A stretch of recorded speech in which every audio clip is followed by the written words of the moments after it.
Selamat datang kembali di Bicara. Hari ini kita akan membedah sebuah anomali besar, sebuah keretakan realitas yang terjadi persis di fajar hari ke-25 Perang Iran-Amerika, tanggal 24 Maret 2026. Di satu sisi, dari Washington kita mendengar sebuah deklarasi kemenangan yang mutlak dan tanpa keraguan. Tapi di saat yang bersamaan, langit di Timur Tengah justru sedang membara, terbakar oleh realitas brutal dari kehancuran dan eskalasi perang yang sama sekali tidak terbendung. Nah, ini adalah analisis tentang bagaimana sebuah narasi, sebuah ilusi kemenangan dibangun secara sengaja di atas puing-puing kekalahan strategis. Dan yang lebih penting, apa yang sebenarnya coba mereka sembunyikan di balik semua itu. Bayangkan pemandangannya di Washington, di puncak kekuasaan politik dunia, layar televisi menyala. Suara Donald Trump menggelegar dengan sebuah keyakinan yang nyaris absolut. Perang sudah selesai, kita menang. Ini bukan sekedar pernyataan optimis. Sama sekali bukan. Ini adalah sebuah manuver komunikasi strategis tingkat tinggi. Sebuah klaim kemenangan yang dirancang untuk satu tujuan, menenangkan pasar finansial yang panik, meyakinkan sekutu yang mulai goyah, dan yang paling krusial, mendefinisikan realitas bagi jutaan orang di seluruh dunia sebelum fakta-fakta yang mengerikan dari lapangan sempat terungkap. Disinilah perang informasi mencapai puncaknya, sebuah upaya untuk memaksakan sebuah kebenaran melalui kekuatan retorika semata dengan bertaruh bahwa kata-kata akan lebih cepat sampai ke telinga publik daripada gambar-gambar rudal yang menghantam sasarannya. Namun, ribuan mil jauhnya dari ruang konferensi pers yang nyaman itu, realitas berbicara dengan bahasa yang jauh lebih keras, lebih jujur, dan lebih brutal. Pada momen yang hampir bersamaan dengan pidato Trump, langit di atas Tel Aviv terbelah oleh api dan ledakan. Pembangkit listrik Reading, jantung energi yang menghidupi seluruh kawasan metropolitan Gush Dan yang padat penduduk, lumpuh total. Dalam sekejap, kegelapan pekat menyelimuti kota. Ini bukan suara kemenangan. Ini adalah gema perang yang justru sedang memasuki fase yang paling intens dan paling merusak. Kontradiksi ini, antara kata-kata di Washington dan api di Tel Aviv, begitu tajam, begitu nyata, sehingga memaksa kita untuk mengajukan satu pertanyaan fundamental. Dan inilah pertanyaan sentral dari analisis kita hari ini. Mengapa seorang Presiden Amerika Serikat merasa perlu untuk menciptakan sebuah ilusi kemenangan di saat rudal musuh masih menghujani sekutu terdekat mereka tanpa henti? Apakah ini cerminan dari sebuah kekuatan militer yang memang tak terbantahkan, yang sudah memenangkan perang di balik layar? Atau justru sebaliknya, sebuah tabir asap politik yang dirancang dengan sangat putus asa untuk menutupi sebuah lubang yang menganga, sebuah kegagalan katastrofik dalam sistem pertahanan dan strategi Barat? Nah, disinilah kita akan mulai membongkar lapisan-lapisan kebohongan ini, memisahkan retorika politik dari data mentah yang brutal di lapangan. Oke, mari kita singkirkan dulu retorika yang menggelegar dari Washington itu. Data dari medan perang berbicara dengan bahasa yang sangat sekali berbeda. Jauh dari kata selesai atau berhenti, operasi militer Iran yang diberi nama Janji Sejati 4 justru sedang memasuki fase paling intensifnya. Kita bicara tentang gelombang serangan ke-77, 78, dan 79. 3 gelombang serangan masif yang melibatkan rudal balistik dan rudal jelajah yang terus-menerus menghantam Israel tanpa henti selama berjam-jam hingga fajar menyingsing. Ini sama sekali bukan serangan acak atau sporadis. Ini adalah sebuah kampanye militer yang sangat sistematis, terkoordinasi, dan dirancang dengan presisi yang mematikan. Sekarang, mari kita lihat lebih dalam. Karena yang sangat menarik di sini adalah target-target yang dipilih oleh Iran. Ini bukan sekedar serangan teror yang membombardir pusat populasi secara membabi buta. Analisis data intelijen menunjukkan sebuah pola yang jauh lebih dingin dan lebih mengerikan. Mereka menyerang jantung dari industri pertahanan Israel. Industri Rafael di Haifa, ini adalah pabrik yang memproduksi sistem pertahanan Iron Dome dan David Sling, tulang punggung pertahanan udara Israel. Lalu, Israel Aerospace Industries, pusat manufaktur kedirgantaraan militer mereka. Dan tentu saja, pembangkit listrik Reading. Coba pahami strateginya. Ini adalah sebuah strategi dekapitasi industri pertahanan. Iran tidak hanya ingin memenangkan satu pertempuran, mereka ingin memastikan Israel tidak bisa lagi membuat senjata untuk bertempur di masa depan. Dan untuk menghadapi serangan bertubi-tubi ini, tentu saja Israel mengerahkan segalanya. Mereka mengeluarkan mahkota dari sistem pertahanan udara mereka. Laporan-laporan militer yang bocor menyebutkan bahwa baterai-baterai rudal Patriot menembakkan rudal pencegat dalam jumlah yang unprecedented. Sebuah kata yang berarti belum pernah terjadi sebelumnya dalam sejarah mereka. Bayangkan, langit malam itu menjadi sebuah panggung pertarungan epik antara ratusan rudal penyerang melawan ratusan rudal pencegat. Ini adalah ujian terbesar bagi teknologi pertahanan udara yang selama puluhan tahun menjadi jaminan keamanan bagi blok Barat. Seluruh sumber daya dikerahkan untuk melindungi jantung Israel. Namun, kenyataan pahitnya, perisai itu retak, bahkan bisa dibilang hancur. Ini adalah angka paling penting yang harus Anda ingat dari malam itu. 7. Pecahan-pecahan rudal balistik Iran ditemukan di 7 lokasi yang terpisah di seluruh wilayah Tel Aviv. Salah satunya bahkan menghantam sebuah gedung secara langsung. Angka ini membuktikan satu hal yang tak terbantahkan. Sistem pertahanan udara paling canggih di dunia telah ditembus. Bukan hanya sekali, tapi berkali-kali dalam satu malam. Ini lebih dari sekedar kegagalan pertahanan biasa. Ini adalah apa yang oleh para analis militer disebut sebagai pendarahan teknologi. Mitos tentang supremasi teknologi barat yang tak terkalahkan sedang terkikis. Hancur di bawah taktik serangan saturasi Iran yang sederhana namun sangat brutal. Implikasinya bagi keseimbangan kekuatan di seluruh kawasan ini sangatlah besar. Nah, kegagalan pertahanan yang begitu telanjang dan kasat mata inilah yang membuat klaim kemenangan dari Washington menjadi terdengar semakin janggal dan absurd.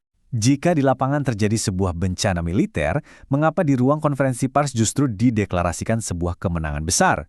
Untuk menjawab pertanyaan ini, kita harus bergeser sejenak dari medan perang fisik ke medan perang politik dan intelijen, di mana kebohongan terbesar justru sedang dipersiapkan secara diam-diam. Mari kita perjelas satu hal. Klaim kemenangan Trump itu bukanlah sebuah kesalahan informasi atau optimisme yang berlebihan. Itu adalah sebuah manuver yang diperhitungkan dengan sangat matang.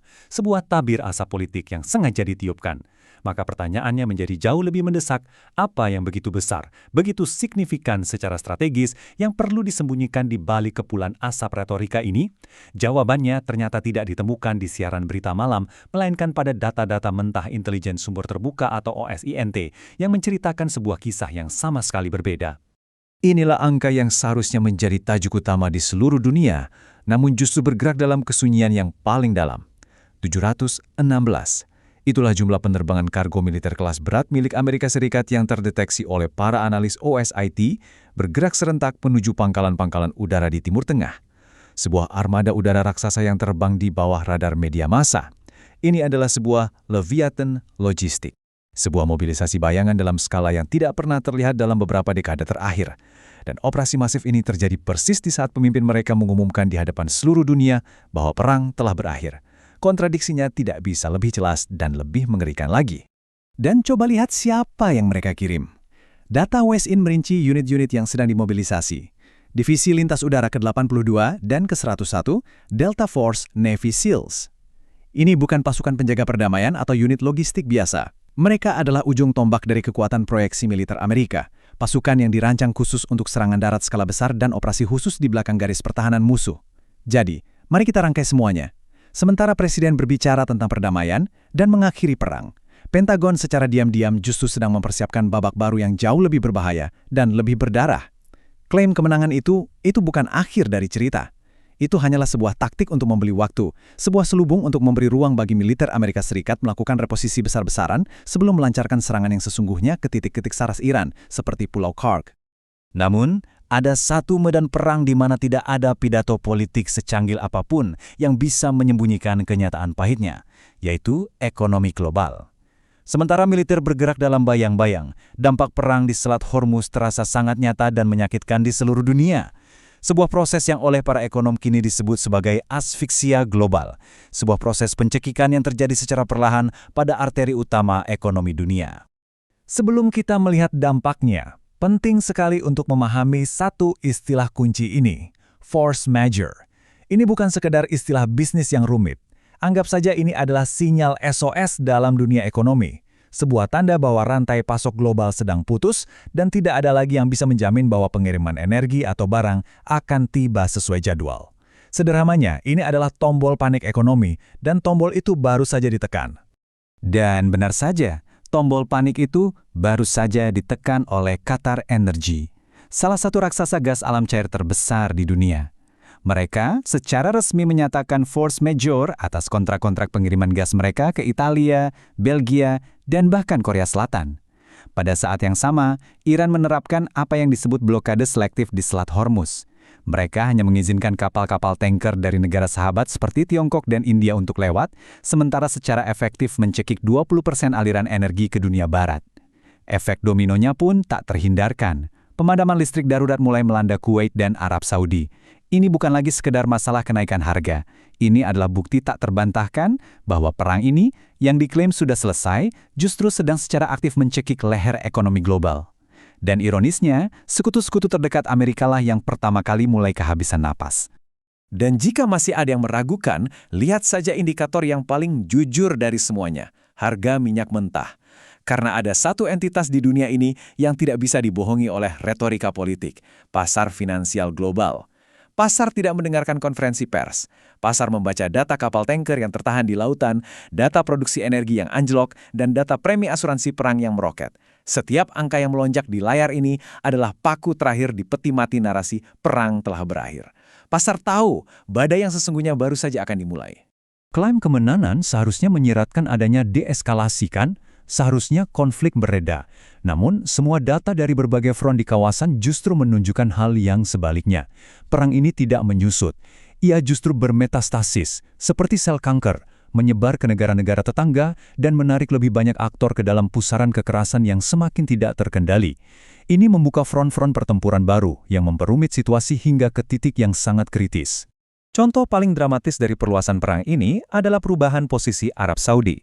Sebelum fasilitas energi mereka dihantam oleh rudal-rudal dari Teheran, Riyadh berusaha mati-matian untuk menjaga netralitasnya. Namun setelah serangan itu, semuanya berubah total. Arab Saudi kini telah membuka pangkalan udara King Fahd untuk jet-jet tempur Amerika. Laporan-laporan intelijen bahkan menyebut bahwa Riyadh mendekati keputusan untuk bergabung dalam serangan melawan Iran. Ini bukan sekedar eskalasi biasa, ini adalah sebuah pergeseran seismik dalam lanskap geopolitik di Timur Tengah. Arab Saudi, kekuatan regional yang awalnya mati-matian mencoba menghindari perang ini, kini dengan terpaksa telah terseret ke dalamnya. Sementara itu, di front utara, manuver darat militer Israel di Lebanon Selatan menemui sebuah kegagalan total yang memalukan. Data kerugian di pihak IDF sangat mengejutkan. Setidaknya 45 kendaraan lapis baja hancur, termasuk di dalamnya 33 unit tank Merkava, tank paling canggih yang mereka miliki. Ribuan prajurit dilaporkan terluka. Hezbollah, dengan taktik perang atrisi mereka, telah berhasil menciptakan apa yang disebut sebagai zona penyanggah terbalik. Bukan mereka yang mundur, tapi justru pemukim Israel di perbatasan utara yang terpaksa mengungsi. Fakta brutal dari parit-parit pertempuran di Lebanon ini adalah antitesis yang sempurna dari klaim kemenangan yang disiarkan ribuan mil jauhnya di Washington. Di lapangan, di mana baja bertemu dengan rudal anti-tank, pasukan darat Israel sedang menderita sebuah kekalahan strategis yang sangat signifikan. Jadi ketika semua kepingan data ini kita satukan, serangan rudal yang menembus pertahanan, mobilisasi bayangan 716 pesawat, krisis energi global yang mencekik, dan front pertempuran yang terus meluas, jika semua ini disatukan, gambaran yang terbentuk bukan lagi sekedar gambaran pertempuran biasa. Mereka membentuk sebuah mozaik dari pergeseran tektonik yang jauh lebih besar. Dan ini membawa kita pada sebuah kesimpulan yang tak terhindarkan. Apa yang sesungguhnya kita saksikan pada hari ke-25 ini bukanlah sekedar akhir dari sebuah pertempuran. Ini mungkin adalah akhir dari sebuah era hegemoni absolut di mana sebuah negara adidaya bisa mendeklarasikan sebuah realitas melalui siaran pers dan berharap seluruh dunia akan mempercayainya begitu saja tanpa bertanya. Kesenjangan antara retorika kemenangan dan realitas kehancuran di lapangan kini sudah terlalu lebar untuk bisa dijembatani oleh propaganda secanggih apapun. Data satelit, laporan OSINT dari lapangan, dan pergerakan pasar finansial global menceritakan sebuah kisah yang sama sekali berbeda. Sebuah kisah yang tidak bisa lagi disensor atau dibantah. Kekuatan narasi sedang berhadapan langsung dengan kekuatan fakta. Dan tampaknya, fakta mulai menang. Jadi pertanyaan terakhir ini bukan lagi untuk kami jawab, melainkan untuk Anda renungkan. Karena ketika 716 pesawat kargo militer itu mulai menurunkan isinya dan invasi darat yang sesungguhnya dimulai, klaim kemenangan Trump akan tercatat dalam buku sejarah. Bukan sebagai sebuah kesalahan, tetapi sebagai kebohongan publik terbesar sebelum terjadinya eskalasi yang mungkin tak terkendali. Di persimpangan krusial antara informasi dan disinformasi ini, di era di mana perang juga terjadi di layar gawai Anda setiap detik, pilihan ada di tangan Anda. Anda percaya pada siaran televisi yang sudah dikendalikan, atau Anda percaya pada data satelit yang menunjukkan dengan jelas bahwa langit Timur Tengah sedang membara?